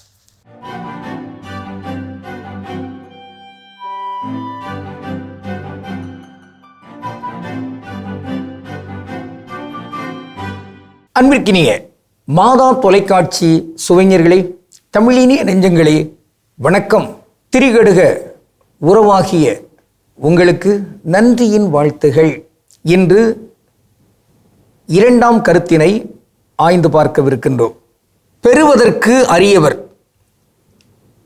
சீலம் அறிவான் இளங்கிளை, சால குடியோம்பல் வல்லான் அரசன், வடுவின்றி மாண்ட குணத்தான் தவசி என்ற இம்மூவர் யாண்டும் பெறற்கரியார். 2. சால குடியோம்பல் வல்லான் அரசன். அரசன் என்கிற பெயருக்கு உரியவனை யார்? சால குடியோம்பல் வல்லான். குடி மக்கள், மக்களை ஓம்புதல், பாதுகாத்தல், மாண்புடன் நடத்துதல், வளர்த்தெடுத்தல், அவர்கள் மீது அக்கறை கொள்ளுதல் என்று இருக்கிறதே, அத்தகைய செயல்பாடுகளெல்லாம் செய்கிற ஒருவர் தான் அரசராக இருக்க முடியும். மண்ணுயிர் ஓம்பி அருள் ஆழ்வார்க்கு இல்லென்ப தன்னுயிர் அஞ்சும் வினை. அந்த சாவு வந்துவிடுமோ என்று ஒருவர் அஞ்ச தேவையில்லை, அவர் அரசராக இருந்தாலும். காரணம், இந்த மக்கள் எல்லாரும் நன்றாக இருக்க வேண்டும் என்று எண்ணி அதற்குரிய திட்டங்களோடு வாழுகிறாரே, அவருக்கு இந்த அச்சமே இராது. அதனால்தான் இறைமகன் இயேசுவை குறித்து பாடுகின்ற ஒரு பாடல் உண்டு. ராஜாதி ராஜனே, தேவாதி தேவனே, விண்ணோர் மகிழ்ந்திடும் விமல ராஜனே. குற்றமில்லாத ஒரு அரசன், எல்லாரும் நன்றாக இருக்க வேண்டும் என்று எண்கிற ஒரு அரசன், பாவிகள் என்பவர்கள் அழிய வேண்டியவர்கள் என்பவர்கள் அல்ல, மாறாக அவர்கள் மீட்கப்பட வேண்டும், காக்கப்பட வேண்டும் என்கிற அந்த கொள்கையின் அடித்தளத்தில் தந்தையின் திருவிழப்படி வாழ்ந்து காட்டுகின்ற ஓர் அரசன் என்பதாக நாம் பார்க்கிறோம். இன்று நடத்தப்படுகின்ற அந்த அரசுகள் எல்லாம் வள்ளுவர் அரசாட்சி தொடர்பாக முன்வைக்கிற அந்த குரலுக்கு செவிமடுக்கிறவர்களாக அமைகின்றனவா? இல்லை. இயற்றலும் ஈட்டலும் காத்தலும் காத்த வகுத்தலும் வல்லது அரசு என்கிறார் வள்ளுவர். இங்கு இருக்கின்ற எல்லா வகையான வளங்களையும் அப்படியே ஒன்றாக திரட்டி மக்கள் எல்லாருக்கும் இயற்கை வளத்துக்கும் பயன்படுகின்ற வகையிலே சட்டங்கள் திட்டங்கள் தீட்டி அதன் அடித்தளத்தில் மக்களை ஒருங்கிணைத்து செயல்படுத்துகின்ற மேன்மை இருக்கிறதே, அத்தகைய செயல்களை செய்கிறவர் தான் அரசன், தலைவன் என்கிறவன். இவர்களை விட்டுவிடுங்கள், என்னைத்தானே பிடிக்க வந்தீர்கள் என்று இயேசு சொல்கிறார் பாருங்கள். அத்தகைய ஒரு ஆளுமை. அரசன் என்கிறவன் மக்களுக்காக தன் உயிரை கொடுக்கலாம், தன்னை காக்க வேண்டும் என்பதற்காக மக்களுடைய உயிரை காவு கொடுக்கக்கூடாது என்றெல்லாம் இங்கே இருக்கிறது. அத்தகைய நல்ல அரசனாக இருக்கிற குடியோம்பல் மிகுந்த மக்கள் இருக்கிறார்களே, அவர்கள் எல்லாரையுமே காக்கின்ற, அதை போன்று மக்களை மிகுதியாக காக்கின்ற என்கிற வகையிலெல்லாம் இயங்குகிற ஒரு அரசன், அவரிடம் நட்பு பாராட்டுவதற்கு, உறவு பாராட்டுவதற்கு ஒரு வாய்ப்பு கிடைக்கிறது என்றால் அது மிகச் சிறப்பு. என்னால் அத்தகைய ஒரு நிலை எழுவது என்பது அரிதான ஒரு செயல் என்று நாம் பார்க்கின்றோம். இன்று நாம் இந்த ஒரு சொல்லை ஆராய்ந்து பார்த்து அப்படியே தொடரலாம். சால சால சால சிறந்தது என்று சொல்றாங்க பாருங்க. இந்த சொல் சால, அதனுடைய பொருள் என்ன? நிறைந்த, மிகுந்த, மீ, மிகு என்கிற இந்த சொற்களை எல்லாம், இந்த பொருட்களை எல்லாம் உள்ளடக்கிய ஒரு செய்தியாக, ஒரு சொல்லாக அது அமைந்திருக்கிறது. சாலக்குடி, அது என்ன பொருள்? அது ஒரு ஊர் கேரளாவில் இருக்கிறது. அப்ப சாலக்குடி என்றால் மிகுதியான மக்கள் வாழ்கின்ற ஒரு இடம் என்றும் சொல்லப்படலாம். மக்கள் மிகுதியாகவே பேணப்படுகின்ற ஒரு இடம் என்கின்ற வகையிலும் அது பொருள்படுத்திக் கொள்ளலாம். சாலக்குடி. தெலுங்கில் ஒரு சொல் உண்டு, சாலு. சால் என்றால் என்ன? போதும் என்கிற ஒரு சொல்லும் இருக்கிறது. அப்போ இங்க சால என்றால் அது மிகுந்த, மிகுதியான என்கின்ற ஒரு தன்மை இருக்கிறது. இங்கே நம்முடைய கடமைகளை சிறப்பாக, தலைமை பண்புக்குரிய அந்த கடமைகளை, அதிலும் சிறப்பாக ஆட்சியாளர்களாக இருக்கின்றவர்கள், ஆளுகிறவர்கள், அரசர்களாக இருக்கிறவர்கள், இவர்கள் இங்கு இது சால் என்று நற்பண்புகளை எல்லாம் போதும் என்று நிறுத்திவிடக்கூடாது, மாறாக சால செயல்படுத்தப்பட வேண்டும். ஆக மிகுதியாகவே அது வர வேண்டும். மக்களுக்கு இந்த அரசன் மீது, இந்த தலைவன் மீது நம்பிக்கை எழ வேண்டும். இவர் இருக்கிறார், நாங்கள் இங்கு பாதுகாப்பாக மாண்போடு இருப்போம். அத்தகைய தலைவரோடு நல்வுறவு கொண்டாடி அந்த தலைவரோடு இணைந்து பயணிப்பதற்கு நாங்கள் எல்லாம் ஆர்வம் கொள்கிறோம், விருப்பம் கொள்கிறோம். அதில் இணைந்து இருப்போம், அதற்கான தோழமையை வென்றெடுப்போம் என்கிற அந்த மேலாண்மை, அந்த ஒரு சிறந்த ஆளுமை இங்கு உயர வேண்டும். அதற்கு இங்கே நல் அரசர்கள் உருவாகட்டும். நாடுகளிலே இருக்கின்ற ஆட்சியாளர்கள் எல்லாம் இத்தகைய குடி ஓம்பல் அரசர்கள், மக்களை நல்ல முறையில் நேர்மையாக பேணி பாதுகாக்கிறவர்கள், வாக்களித்தலுக்கு மட்டும் அவர்களை பயன்படுத்திவிட்டு 5 ஆண்டுகள் நாங்கள் கொள்ளையடிப்போம், இயற்கையை சீரழிப்போம் என்கிற ஒரு நிலையில் இருக்கிறவர் நல்ல அரசர்களாக இருக்க இயலாது. நல்ல அரசர்களை தேர்ந்தெடுப்போம், நல்ல அரசர்களாகவும் உருவாகுவோம் என்று உறுதி ஏற்றுக்கொள்வோம். கடவுளுக்கு திருவிழமானால் மீண்டும் நாளை திரிகடுகத்தில் இணைந்து மகிழ்வோம். நன்றி, வணக்கம். மிக சிறப்பான பகுதி திரிகடுகம் நம்ம பார்த்துட்டோம். ஜோ, இன்றைய நாள்ல நச்சுத்தன்மை வாய்ந்த சூழலில் இருந்து நம்ம எப்படி தற்காத்து கொள்ள முடியும் அப்படின்னு தான் நம்ம வந்து பார்த்துட்டு இருக்கோம். அடுத்ததா என்ன அப்படின்னா, இப்போ முதல்ல நம்ம பார்த்த விஷயங்கள் எல்லாமே ரொம்ப ஒரு ஆல்மோஸ்ட் நரகம் அப்படின்னு சொல்லக்கூடிய அளவுக்கு ஈக்குவலான நச்சுத்தன்மை வாய்ந்த இடத்துல இருந்து எப்படி நம்மை தற்காத்துக் கொள்வது. இப்ப சொல்லக்கூடிய சூழல், நம்ம பேசக்கூடிய விஷயங்கள் என்னன்னு பார்த்தீங்கன்னா, நம்முடைய குடும்பங்கள், நம்ம பணி செய்யக்கூடிய பணித்தலங்கள், அங்கே ஒரு டாக்ஸிக்கான ஒரு என்வாரன்மெண்ட் இருக்குது. நம்ம என்ன செஞ்சாலும் அதுக்கு முட்டுக்கட்டை போடுவதற்கோ, இல்ல நம்ம என்ன செஞ்சாலும் அதுல குறைகளை சொல்வதற்கோ, இல்ல நான் இவன் எப்பண்டா விழுவான், நம்ம என்ன பண்ணலாம், அது ஏறி மிதிக்கலாம், பார்த்து சிரிக்கலாம் அப்படின்னு காத்து கொண்டிருக்கக்கூடிய ஒரு கூட்டத்திற்கு மத்தியிலோ நான் வேலை செய்கிறேன், இல்ல அப்படிப்பட்ட ஒரு குடும்பத்திற்கு மத்தியில நான் என்ன பண்றேன், இருக்கிறேன் அப்படின்னா அங்க நான் எப்படி என்னை தற்காத்துக் கொள்வது. அப்ப அந்த நேரத்துல வந்து அதை பொலைட்டா, ப்ரொஃபஷனல் பொலைட் அப்படிம்பாங்க. சில நேரங்கள்ல வந்து நம்ம ஹேண்டில் பண்றப்போ ஜஸ்ட் ஒரு ஸ்மைல் என்ன பண்ணிடலாம், ஹேண்டில் பண்ணிட்டு போயிடலாம். நம்ம ஏற்கனவே ஒரு சில கடந்த நாட்கள் நம்ம பேசியிருக்கிறோம், புறங்கூறக்கூடிய மனிதர்களை எப்படி நாம் கையாளுவது அப்படின்னு. ஆமா. அப்போ அத்தகைய சூழல், இந்த மாதிரியான டாக்ஸிக் என்வரன்மெண்ட்ல அந்த சூழல்லாம் என்ன பண்ணி இருக்கும். அப்ப நான் அது தெரிகின்ற பொழுது அதற்கு நான் ரெஸ்பான்ஸ் பண்ணியோ இல்ல கோபப்பட்டோ நான் அப்படிலாம் எதிர்ப்பை தெரிவிப்பதற்கு பதிலாக ஒரு சிறு புன்னகையால் அப்படி பொலைட்டா அதை நான் கடந்து போயிட்டேன் அப்படின்னா என்னால் அந்த சூழலிலிருந்து என்னை தற்காத்துக் கொள்ள முடியும். இன்னும் இதை பற்றி தொடர்ந்து பேசுவோம். இப்ப அடுத்த பகுதி பார்க்கலாம்.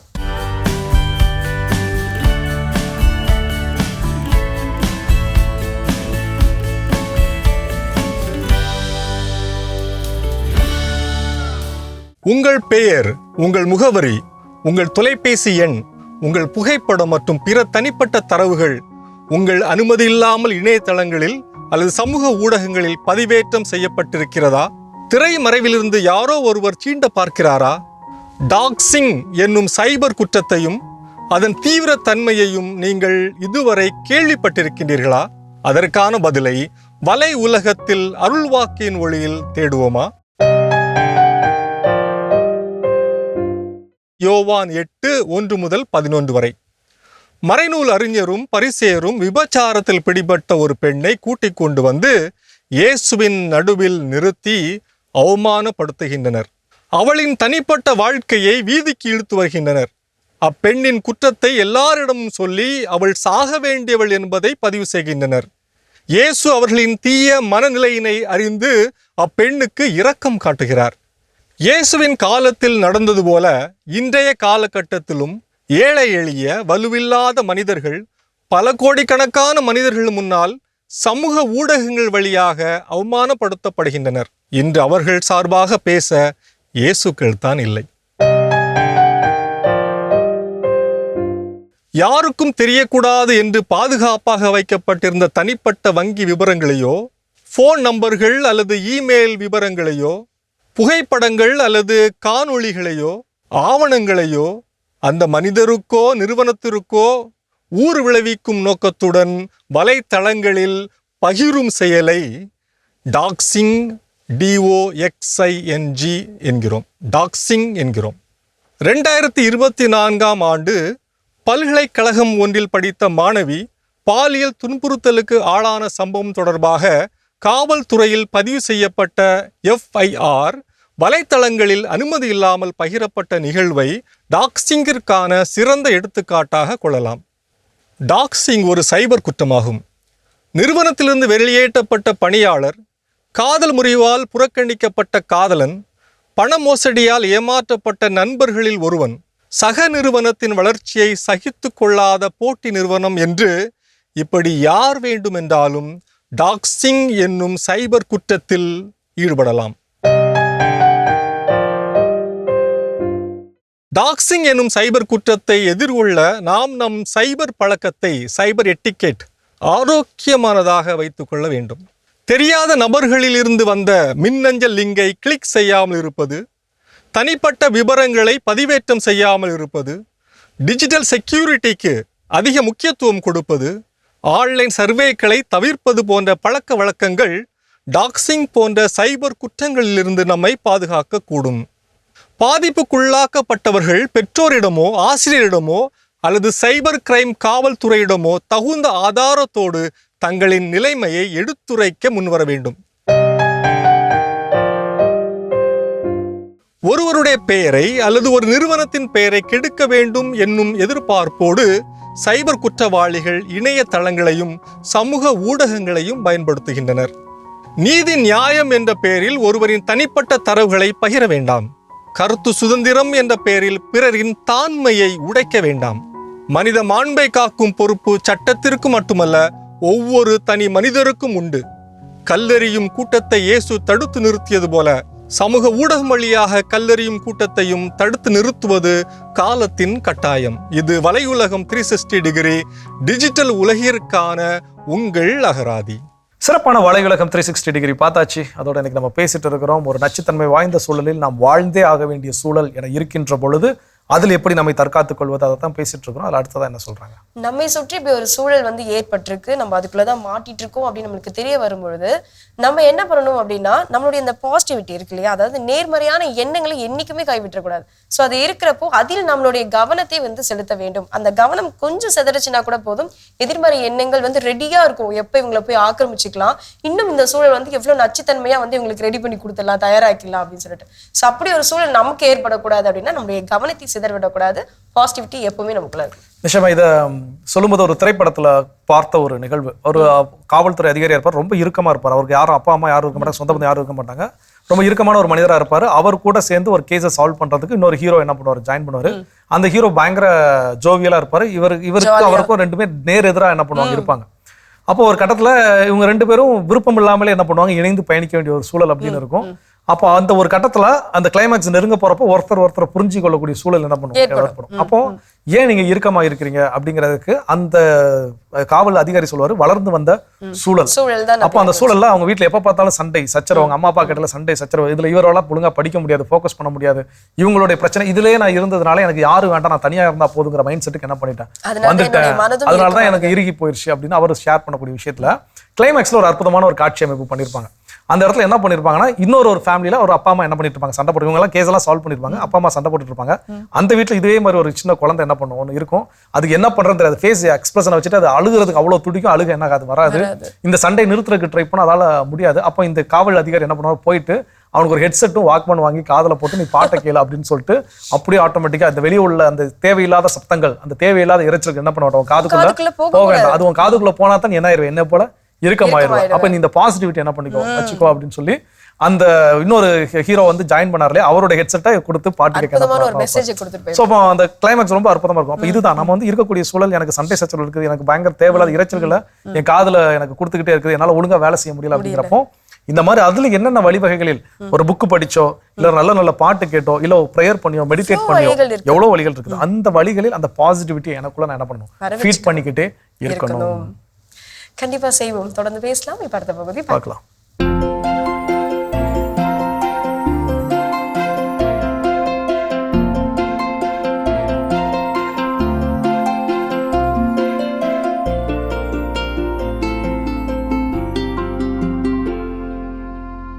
அனைவருக்கும் வணக்கம். அடுத்து நம்ம நெல் வயல்களில் இப்போ குறுவை பட்டம் அப்படின்னு சொன்னால் ஒரு மே 15 அல்லது ஜூன் 1 நம்ம வந்து நெல் விட போகிறோம் அப்படின்னா அதுலேருந்து 2 மாதம் முன்னாடி, அதாவது 10 நாள், இப்போ ஜூன் 1 வைங்களேன், அதுலேருந்து 10 நாள் மே 20, அந்த மே 20லேருந்து 2 மாதம் அப்படின்னா ஏப்ரல் 20 மார்ச் 20, அந்த மாதங்களில் நம்ம வளர்க்க வேண்டிய, நம்ம நிலத்தில் சத்துக்களுக்காக வளர்க்க வேண்டிய முக்கியமான ஒரு விவசாயம் எது அப்படின்னா பசுந்தாள் உரம் அல்லது பலதானிய விதைப்பு. இந்த பசுந்தாள் உரம்ங்கிறது சணப்பு, தக்கைப்பூண்டு, அவுரி, கொளிஞ்சி, இந்த 4ல் ஏதாவது ஒன்று ஏக்கருக்கு 20 கிலோ நிலத்தில் தூவி கிடைக்கக்கூடிய ஈரத்தில் மழையை பொறுத்து அதை போட்டு வளர்த்து, அதுக்கு தரைவழி தண்ணி கொடுக்க போதுமான தண்ணி இல்லைனாலும் முடிஞ்ச அளவுக்கு நம்ம 100 லிட்டர் தண்ணியில் இந்த மீன் அமிலம் அல்லது எருக்கு கரைசல் அல்லது பஞ்சகாவியா அல்லது வேஸ்ட் டீகம்போசர் இது மாதிரியான கம்மியான விலையுள்ள திரவங்களை அதில் போட்டுக்கிட்டு அடிக்கடி தெளித்து அதை வளர்த்து வளர்கிற அளவுக்கு வரட்டும்னு வளர்த்து அதுக்கப்புறம் அதை மடக்கி உழுது 55வது நாள் 60வது நாள் வாக்கில் மடக்கி உழுதுட்டு அடுத்த 10 நாள் நிலத்தை சும்மா வச்சுருந்துட்டு அதுக்கப்புறம் நம்ம விளைச்சல் போடுறது மிகவும் சிறந்தது. இதனால் என்ன நடக்கும், இப்போ உதாரணத்துக்குங்க 80 ரூபா அப்படின்னு வச்சாலும் 1500 ரூபா விதையோட விலை. அதுக்கப்புறம் நீங்கள் ஒரு உழவு போட்டு இதை போடுறீங்க அப்படின்னாலுமே ஒரு 3000 ரூபா செலவு வருதுன்னா இந்த 3000 ரூபா செலவை அது கண்டிப்பாக உங்களுக்கு எடுத்து கொடுத்துரும். இன்னும் சொல்லப்போனால் விளைச்சலை பொறுத்தவரை உங்களுக்கு கூடுதல் கிடைக்குங்க. அதுதான் இதோட அடிப்படை. இந்த மாதிரி ஒரு பொருளை போட்டு வளர்த்து மண்ணை வளப்படுத்தி அதுக்கப்புறம் நெல் போடணுங்கிறது நம்ம தெரிஞ்சுக்க வேண்டிய ஒரு அடிப்படை விஷயம். இதை செஞ்சாலே மிகவும் நல்லதுங்க. ஒன்று, ஒரு சில நேரம் பலதானியம் போடலாம். பலதானியம் அப்படிங்கிறது நியாயத்துக்கு சொல்லப்போனால் பசுந்தாள் உரம், வாசனை பொருள்கள், அதே மாதிரி வாசனை பொருள்களோட விதைகள், அப்புறம் பயறு வகைகள், சிறுதானியத்தோட விதை, அப்புறம் தானியத்தோட விதை, இதெல்லாம் வந்து ஒரு 20 வகையான பொருளை அரை கிலோ எடுத்து, அல்லது 1/4 கிலோ அல்லது 1 கிலோ அப்படிங்கிற அளவில் எடுத்து நம்ம ஒரு 20 கிலோ அளவுக்கு தேர்த்தி அதை வளர்த்து அதை பெருக வச்சு அதுக்கப்புறம் மடக்கி உழுகிறது தான் பலதானிய விதைப்பு.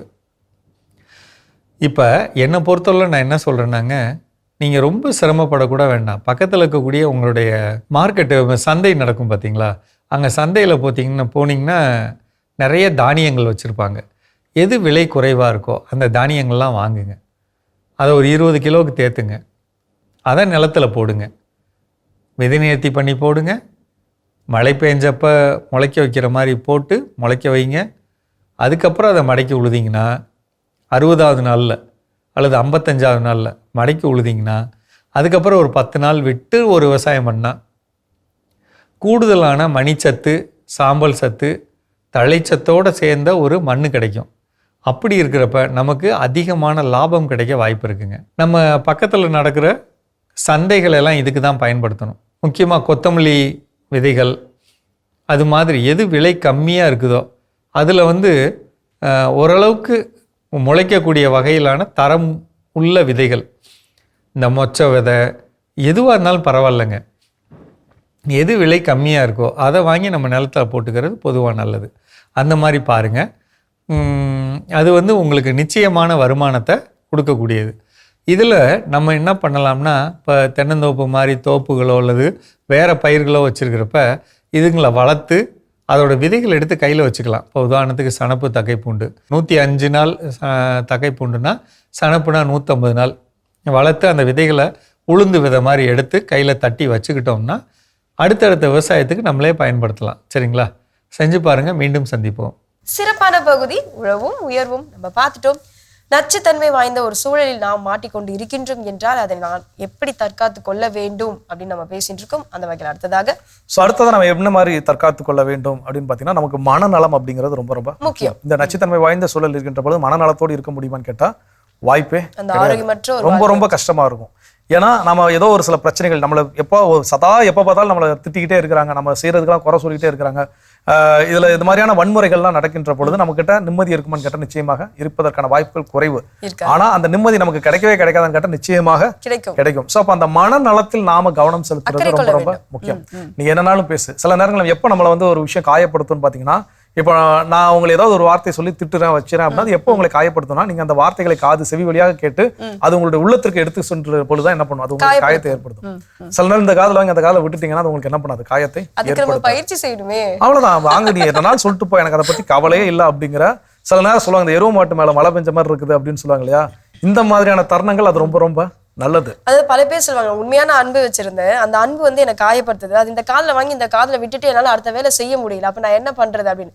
அப்போ அந்த இடத்துல சொல்ற விஷயம் என்ன அப்படின்னா, உன்னுடைய அன்புக்கு உரித்தானவர்கள் அவர்கள் கிடையவே கிடையாது. ஸோ அப்படி இருக்க அந்த அன்புக்காக நீ ஏங்கிட்டு இருக்கணும்னு அவசியமும் இல்லை. ஸோ அப்படிப்பட்ட அந்த காயமான வார்த்தைகள் வந்தா இந்த காதில் வாங்கி இந்த காதில் விட்டுட்டு போறது தான் நல்லது. ஏன்னா அப்பதான் நம்மளுடைய மனநலம் கரெக்டா இருக்கும். இல்லைன்னா அந்த விஷயம் உள்ளுக்குள்ள இருக்கின்ற பொழுது ஐயோ இப்படி சொல்லிட்டாங்களே, ஐயோ இப்படி பண்ணிட்டாங்களே அப்படின்னு ஏற்கனவே இருக்கக்கூடிய சூழல் மோசமான சூழல்.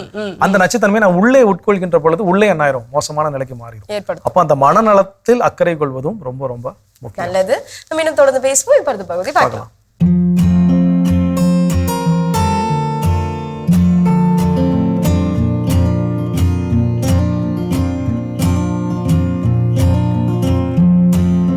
அன்பான மாதா தொலைக்காட்சி நேயர்களுக்கு வணக்கம். இன்றைய நிகழ்ச்சியில் நம்ம தலையாய பிரச்சனை, தலைக்கு மேலே இருக்கிற பிரச்சனை தான் பார்க்க போகிறோம். என்ன பிரச்சனை? முடி பிரச்சனை, இளநரை, முடி உதிர்தல், வழுக்கத்தலை சொல்கிறாங்க, பொடுகு தொல்லை, பேன் தொல்லை, இதெல்லாம் இன்னைக்கு எல்லா மனுஷனுக்கும் காமன் ப்ராப்ளம். சின்ன விஷயந்தான் பெரிய பாதிப்பு. பெரிய பாதிப்பு கூட சொல்ல முடியாது, மனதளவில் அதை பெருசாக ஃபீல் பண்ணி கேர் எடுத்துக்கிறாங்க. ஒன்றும் இல்லை, ஒரு குட்டி பையன் இருப்பான், ஒரு 4-5 வயசுன்னு வச்சுக்கோங்க, அவருக்கு ஒரு இளநரை முடி இருக்கும். அவர் தெரியாமல் ஏதோ பார்த்துருப்பாரு, கவனிச்சே இருக்க மாட்டார். அம்மா பார்க்கும்போது சொல்லியிருப்பாங்க, கண்ணே உனக்கு ஒரு 2 வெள்ளை முடி வந்துருச்சு, அவ்வளோதான். அந்த குழந்தை 4 வயசு 5 வயசு தான் இருக்கும். அது போய் பாருங்க, நீங்கள் எங்கே வேணால் பாருங்க, நீங்கள் கோச்சிக்காதீங்க, ஜாலியா தமாஷா தான் இருக்கிற உண்மையை சொல்றேன். கண்ணாடி முன்னாடி நின்னாங்கன்னா அந்த தலையை தான் பார்த்துட்டு இருப்பான். அதுவும் ஆண்கள் அதிகம், பெண்களை காட்டிலும் ஆண்கள் அதிகமா அப்படி தலை இப்படி பண்றது என்ன, அப்படி பண்றது என்ன, சீப்பு எடுத்து சீவுறது என்ன, புரியுதுங்களா? அப்போ அந்த குழந்தை கூட சொல்லும் நரமுடிக்கு, அப்பத்துலேருந்தே அதுக்கு பெரிய கவலை ஆரம்பிச்சிடும். அந்த அளவுக்கு இளநரை, அது ஆண் குழந்தை பெண் குழந்தை யாருக்குனாலும் பாதிப்பு. இது கியூரபிள்னா கியூரபிள். ஏன்னா இளநரை இது ஒரு வீக்னஸ்னால வரக்கூடியது. இதோட வெளிப்பாடு என்ன அப்படின்னு நீங்க புரிஞ்சுக்கணும். முடி ஆரோக்கியம் இல்லை அப்படின்னாலே உங்க பாடிக்கு வேண்டியான ஸ்ட்ரென்த் இல்லைன்னு அர்த்தம். அதோட வெளிப்பாடு தான் முடி குறைவு அல்லது முடியில குறைபாடுகள். இளநரையும் அப்படித்தான். இளநரை வந்து கரெக்டாக ட்ரீட்மெண்ட் எடுத்தா கியூரபிள். என்னென்னா கொஞ்சம் டைம் ஆகும், ஒரு 10 months 12 months ஆகுது, 1 year ஆகுது மினிமம் ஆகும். எடுத்தீங்கன்னா ப்ராப்ளம் சால்வ்டு. இதே எனக்கு 35 வயசு 40 வயசு எனக்கு நரை அப்படின்னா அது இளநரை கிடையாது. அது நீங்க புரிஞ்சுக்கணும். அதே போல பொடுகு தொல்லை, இது காமனா இன்னைக்கு ஏகப்பட்ட பேருக்கு இருக்கு. ஆனா இதுக்கெல்லாம் பல லட்சம் கூட செலவு பண்ண நீங்க ரெடி. அந்த அளவுக்கு செலவு பண்ணக்கூடிய அவசியமே இல்லை. சிம்பிளா நிறைய சொல்யூஷன்ஸ் இருக்கு. நீங்க பார்த்தீங்கன்னா அதுக்கு ஹேர் ஆயில் இருக்கு, ஹேர் பேக் இருக்கு. நீங்க லைஃப் ஸ்டைல் என்ன ஃபாலோ பண்ணணும், எப்படி குளிக்கணும், முதல்ல எண்ணெய் தேய்ச்சி குளிக்கிற பழக்கமே நம்ம கிட்ட இருந்து போயிடுச்சு. புரியுதுங்களா? இதே வந்து ஒரு ப்ராப்ளம் வந்துருச்சு, அதுக்கு இந்த ஆயில் உனக்கு தரேன், இது வந்து இத்தனை 1000ன்னா முதல்ல ஆர்டர் பண்ணி வாங்கிக்கிறீங்க. இந்த ஷாம்புனா அது வாங்கிக்கிறீங்க. அதை விட நம்மளே வீட்டில இருந்து நீங்க வாங்கிக்கிறத நான் குறை சொல்லல, உங்களுக்கு பிரச்சனையே வராம பாதுகாக்கும் வழிமுறைகள்லாம் நம்ம முன்னோர்கள் செய்துட்டு வந்தாங்க. அதெல்லாம் நம்ம மறந்துட்டோம். மறந்ததுதான் இன்னைக்கு மருந்தாக நமக்கு தேவைப்படுது. புரியுதுங்களா? அதனால இளநரையா கவலைப்படாதீங்க, ட்ரீட்மெண்ட் இருக்கு. அதே போல பொடுகு தொல்லைக்கு ரொம்ப சின்ன சின்ன விஷயங்கள் நீங்க கடைபிடித்தால் அதுலயே சரியாயிடும். இப்போ சோரியாசிஸ் போன்ற பிரச்சனை உள்ளவங்களுக்கு பொடுகுன்னா அதுக்கு வந்து சோரியாசிஸ்க்கு உண்டான ட்ரீட்மெண்ட் கொடுத்தா உங்களுக்கு அந்த ஸ்கின் ப்ராப்ளம் பொடுகு தொல்லை எல்லாமே சரியாகும். ஆனா டென்ஷன் ஆனா திரும்ப வரும் 4-5 years கூட உங்களுக்கு ப்ராப்ளம் இல்லாம இருக்கலாம். டென்ஷன் ஆனீங்க திரும்பி வந்துடும். அதுவும் ஆட்டோ இம்யூன் டிசீஸ் தான், எது சோரியாசிஸ். அதனால எல்லாத்துக்கும் உணவு முறை இருக்கு, குளிக்கும் முறை இருக்கு. இதெல்லாம் கடைபிடித்தால்தான் உங்களுக்கு சரியாகும். இதே சோரியாசிஸ் உள்ள பேஷண்ட்டுக்கு பொடுகு தொல்லை தலையில் இருக்கும், உடம்பு ஃபுல்லாக அந்த ஸ்கின் ப்ராப்ளம் இருக்கும், காதுக்குள்ளே கூட அந்த ப்ராப்ளம் இருக்கும். அப்போ நீங்கள் வந்து அதுக்கு இன்டர்னல் எக்ஸ்டர்னல் ட்ரீட்மெண்ட் எடுக்கணும். பொடுகு தொல்லைக்கும் அப்படித்தான். என்னென்ன ஃபுட்டு நீங்கள் வந்து அவாய்ட் பண்ணணும். இது மாத்திரம் இல்லை, ஸ்கின் ப்ராப்ளமும் இன்னைக்கு நிறைய பேருக்கு இருக்குது. ஃபங்கல் இன்ஃபெக்ஷன் இன்னைக்கு சர்வசாதாரணமாக படிக்கிற குழந்தைங்களுக்கு, அதுவும் பர்டிகுலர்லி ஹாஸ்டலில் இருக்கிற குழந்தைங்களுக்கெல்லாம் ஃபங்கல் இன்ஃபெக்ஷன் வெரி காமனாக இருக்குது. இது என்னென்னா பரவக்கூடியது. எது? இந்த ஃபங்கல் இன்ஃபெக்ஷன், ரிங்வொர்ம். ஆமாம். அப்போ என்ன ஆகுது, ஒருத்தருக்கு தான் அவங்களோட சீப்பு டவல் இவங்க யூஸ் பண்ணால் கட்டாயம் அது ஸ்ப்ரெட் ஆகும் ஒருத்தருக்கு ஒருத்தர். அதனால தான் அவங்க சோப்பு தனியாக வச்சுக்கோங்க, டவல் தனியாக வச்சுக்கோங்க, சீப்பு தனியாக வச்சுக்கோங்கன்னு சொல்லக்கூடிய காரணம் நீங்கள் புரிஞ்சுக்கணும். அது வந்து நம்ம ஹாஸ்டலில் அது எதிர்பார்க்க முடியாது. இப்போ ஒரு ஃப்ரெண்ட் இருக்கா, அவன் எடுக்காதுன்னு தான் நம்ம சொல்ல முடியும். நம்ம இல்லாத நேரத்தை எடுத்து பயன்படுத்தினா நமக்கு தெரியாது.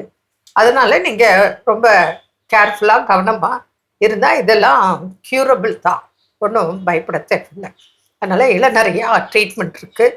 அதே போல் பொடுகு தொல்லையா ட்ரீட்மெண்ட் இருக்குது. பொடுகு தொல்லைக்கு வேணால் டிப்ஸ் உங்களுக்கு நான் சொல்கிறேன்.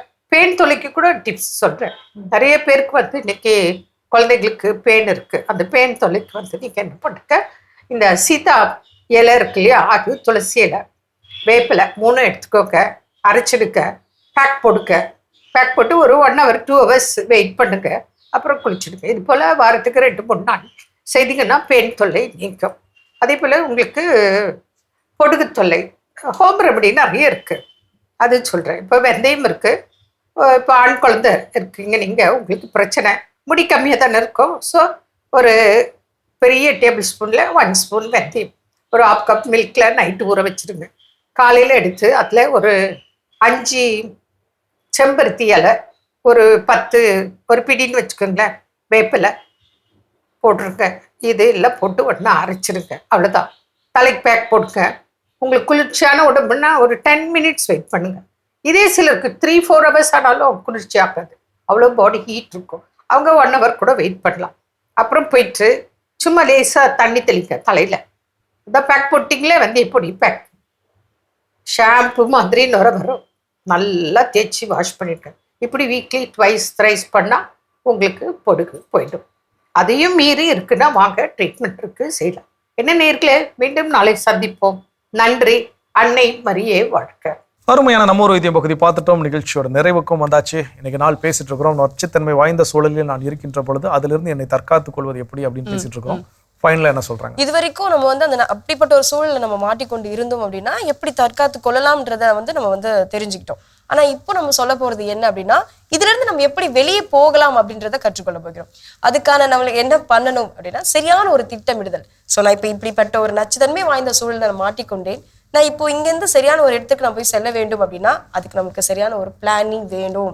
ஸோ அப்படிப்பட்ட ஒரு திட்டமிடுதல் இருக்கும்போது கண்டிப்பா இந்த சூழல்ல இருந்து நம்ம வெளியே வர முடியும். கண்டிப்பா. ஆங்கில நாவல் ஹாரி பாட்டரை தழுவி எழுதுக்கப்பட்ட திரைப்படங்கள் எல்லாரும் பார்த்துருப்பாங்க. அதனுடைய தொடக்க திரைப்படம் பார்த்தீங்கன்னா, அவங்க சித்தப்பாவுடைய வீட்டில் என்ன பண்ணுவார்னா, அந்த ஹீரோ சின்ன குழந்தை என்ன பண்ணுவார், வளர்ந்துட்டு வருது. அங்கே அவருக்கு ஏகப்பட்ட ஒரு மாடிப்படிக்கு அடியில் இருக்கக்கூடிய அந்த ஸ்டோர் ரூம் தான் இவருக்கு தங்கக்கூடிய ஒரு ரூமா என்ன பண்ணியிருப்பாங்க, கொடுத்துருப்பாங்க, சின்ன இடத்த தான்.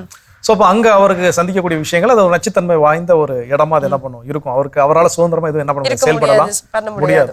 அப்போ அந்த சூழலிலிருந்து வெளிவர வேண்டும் அப்படின்னா அவர் அங்கே இன்னொரு பள்ளிக்கூடத்துக்கு படிக்க என்ன பண்ணியிருப்பாங்க, அனுப்பியிருப்பாங்க. அப்போ நான் இதில் என்ன பண்ணணும், ஜாம்பாவான எக்ஸ்பர்ட்டா என்ன பண்ணணும், வரணும். ஒரு காலகட்டத்தில் இவங்களோட தயவு இல்லாமல் நான் தனியாக நிற்கக்கூடிய அந்த நிலைக்கு என்னை நான் என்ன பண்ணணும், உயர்த்தி கொள்ள வேண்டும். ஸோ அதுதான் ஃபியூச்சர் பிளான், அந்த ஃபியூச்சர் எக்ஸிட் அப்படிங்கிறது. ஸோ அப்போ நாமும் நச்சுத்தன்மை வாய்ந்த ஒரு சூழலில் இருக்கின்ற பொழுது அதிலிருந்து தான் வெளியே வர வேண்டும். இன்னைக்கு சாதித்த சாதனையாளர்கள் எல்லாருமே அப்படிப்பட்ட கடினமான தருணங்கள்ல இருந்து என்ன பண்ணிருக்காங்க, வெளியே வந்திருக்காங்க. ஸோ அப்போ அதில் இருந்து என்னுடைய எதிர்கால திட்டமிடல் என்ன, என்னோட எதிர்கால விடியல் என்ன அப்படிங்கிற அந்த நிலைக்கு நான் என்னை தகவமைத்துக் கொள்ள, மாற்றிக்கொள்ள, செல்வதற்கு என்னை நான் தயாரித்துக் கொள்ள வேண்டும். சிறப்பு, அருமையான சிந்தனை. இந்த சிந்தனை கொடுத்த மகிழ்ச்சியோடு இன்னைக்கு யாரெல்லாம் விழா கொண்டாடுறாங்க பார்க்கலாம்.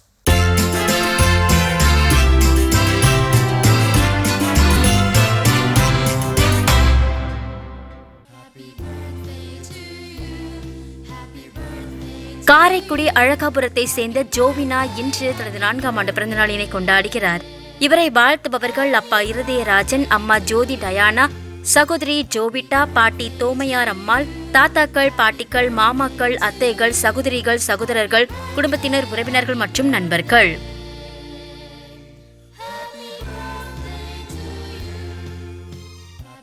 ரியான்ஸ் இன்று தனது பிறந்த நாளினை கொண்டாடுகிறார். இவரை வாழ்த்துபவர்கள் அப்பா, அம்மா, தாத்தாக்கள், பாட்டிகள், குடும்பத்தினர், உறவினர்கள் மற்றும் நண்பர்கள். மாதா தொலைக்காட்சியில் பணிபுரியும் அலெக்ஸ் லாரன்ஸ் இன்று தனது பிறந்த நாளினை கொண்டாடுகிறார். இவரை வாழ்த்துபவர்கள் குடும்பத்தினர், உறவினர்கள், நண்பர்கள் மற்றும் மாதா தொலைக்காட்சி குடும்பத்தினர். மிக சிறப்பான விழாக்கோளும் பார்க்கப்போ ரொம்ப சந்தோஷமா இருக்கு. உங்க எல்லோருக்குமே எங்களுடைய வாழ்த்துக்களை தெரிவிச்சுக்கிறோம். அது மட்டும் இல்லாம உங்களுக்கான இறையாசிரியர் காத்துட்டு இருக்கு, நம்ம பார்க்கலாம்.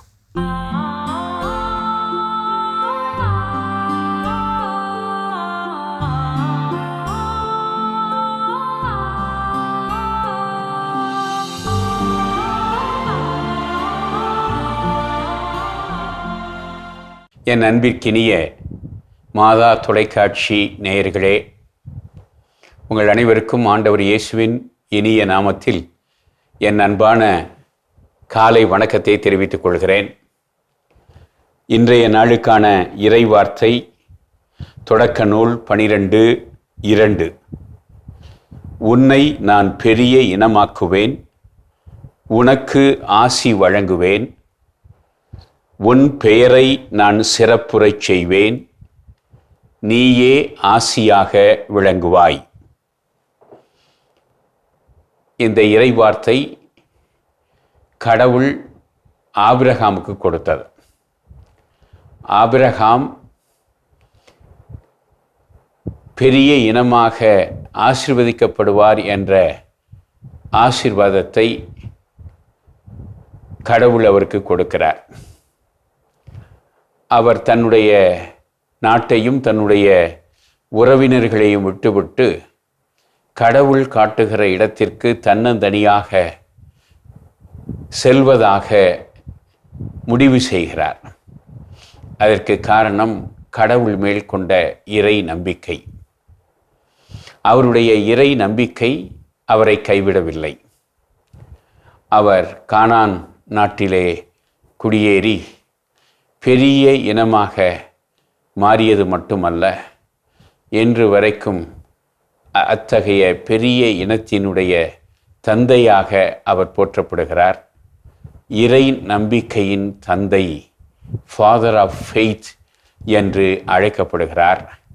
எனவே இத்தகைய ஆசீர்வாதங்களை கடவுளிடமிருந்து அவர் பெற்றார். கடவுள் தருகிற ஆசீர் தனக்கு கிடைக்கும் என்று அவர் நம்பினார். அதுதான் மிக முக்கியம். எனவே யார் இறைவனுடைய ஆசீரை நாடுகிறார்களோ, அதனை நம்புகிறார்களோ, அவர்களுக்கு கடவுளுடைய ஆசீர் நிறைவாக கிடைக்கிறது. இந்த நாளில் இந்த செய்தியை கேட்டுக்கொண்டிருக்கக்கூடிய நம் ஒவ்வொருவருக்கும் இறைவன் ஆபிரகாமுக்கு கொடுத்த ஆசியையே வழங்க வேண்டுமாய் ஜெபிப்போமாக.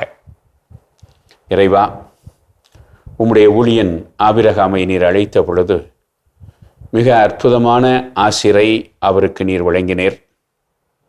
நான் உனக்கு ஆசி வழங்குவேன், உன் பெயரை நான் சிறப்புறச் செய்வேன், நீயே ஆசியாக விளங்குவாய் என்று நீர் ஆபிரகாமுக்கு ஆசீர் வழங்கினீர். அதனை நிறைவேற்றியும் காட்டினீர். இந்த நாளில் நாங்களும் உம்முடைய ஆசீருக்காக தலை வணங்குகிறோம். எங்களை ஆசீர்வதியும். எங்களுடைய துன்ப துயரங்களிலிருந்து நாங்கள் விடுதலை பெற இந்த நாளை எங்களுக்கு ஆசீர்வதித்து தரும். நாங்கள் இந்த நாளில் நேற்றை விட சற்று சிறப்புற்று வாழ அருள் புரியும். நாங்கள் ஆபிரகாம் போல பிறருக்கு ஆசியாக விளங்க அருள் புரிவீராக. எங்கள் ஆண்டவராகிய கிறிஸ்து வழியாக உம்மை மன்றாடுகிறோம். எல்லாம் வல்ல இறைவன், தந்தை, மகன், தூய ஆவியார் உங்களை ஆசீர்வதிப்பாராக. ஆமென். சிறப்பு. நம்ம அன்பாயரோட இறையாசிரியர் நம்ம அனைவருக்கும் நிறைவா கிடைச்சிருக்குது. இந்த மகிழ்ச்சியோடு இன்றைய நாளில் கற்றுக்கொண்ட ஒரு பாடம், நச்சுத்தன்மை வாய்ந்த ஒரு கடினமான சூழலில் நாம் இருக்கின்ற பொழுது அதில் நம்மை எப்படி தற்காத்துக் கொள்வது, அதிலிருந்து வெளிவருவது அப்படிங்கிற நல்ல ஒரு சிந்தனை கடவுள் நமக்கு கொடுத்திருக்கிறார். இது எல்லாருமே இப்படிப்பட்ட ஒரு சூழலை நிச்சயமாக எதிர்பார்த்து அதை கடந்து வந்திருப்போம். என்ன அப்படின்னா, இது அந்த அவங்கவுங்களுடைய சூழலுக்கு ஏற்றாற் போல் சிலருக்கு வீரியம் அதிகமா இருக்கும், சிலருக்கு வீரியம் குறைவா இருக்கும். ஸோ அப்படிங்கிறப்ப சில நேரங்கள் இப்படிப்பட்ட சூழலை கடந்து வந்திருக்கிறோனே தெரியாமலே நம்ம என்ன பண்ணிருப்போம், கடந்தும் வந்திருக்கலாம். அப்போ இது போன்ற தருணங்கள் இனி என் வாழ்வில் வருகின்ற பொழுது அதை நான் எப்படி எதிர்கொள்வது அப்படிங்கிற ஒரு நல்ல சிந்தனையை கடவுள் இன்னைக்கு நமக்கு கொடுத்திருக்கிறார். அதை தேவைப்படக்கூடிய நேரத்தில் அதை பயன்படுத்த நாம் கடவுளிடம் ஆற்றலை கேட்டு இன்னைக்கு நம்ம நிகழ்ச்சியை நிறைவு செஞ்சதனால இனி தொடங்கலாம். அன்பானவர்களே, நச்சுத்தன்மையை நீக்கி விடுவோம், நலம் காண்போம், மகிழ்ந்திருப்போம் என்ற இந்த சிந்தனையோடு இன்றைய கடவுள் வணக்கம் நிகழ்ச்சியை நாங்கள் நிறைவு செய்கிறோம். இந்த நாள் இனிய நாளாக அமைய மாதா தொலைக்காட்சியின் வாழ்த்துக்களும் ஜபங்களும். மீண்டும் உங்களை கடவுள் வணக்கம் நிகழ்ச்சியில் சந்திக்கும் வரை உங்களிடமிருந்து விடைபெறுகின்றோம். இயேசுவுக்கே புகழ். மரியே வாழ்க.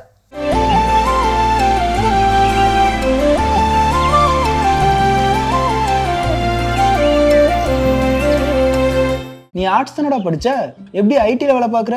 எந்த டிகிரினாலும் பரவாயில்லண்ணா. சென்னையில் இருக்க எஸ்எல்ஏ ஐடி ட்ரைனிங் இன்ஸ்டியூட் தான் நான் ட்ரைனிங் எடுத்தேன். மாதம் 30,000 சம்பாதிக்கிறேன்.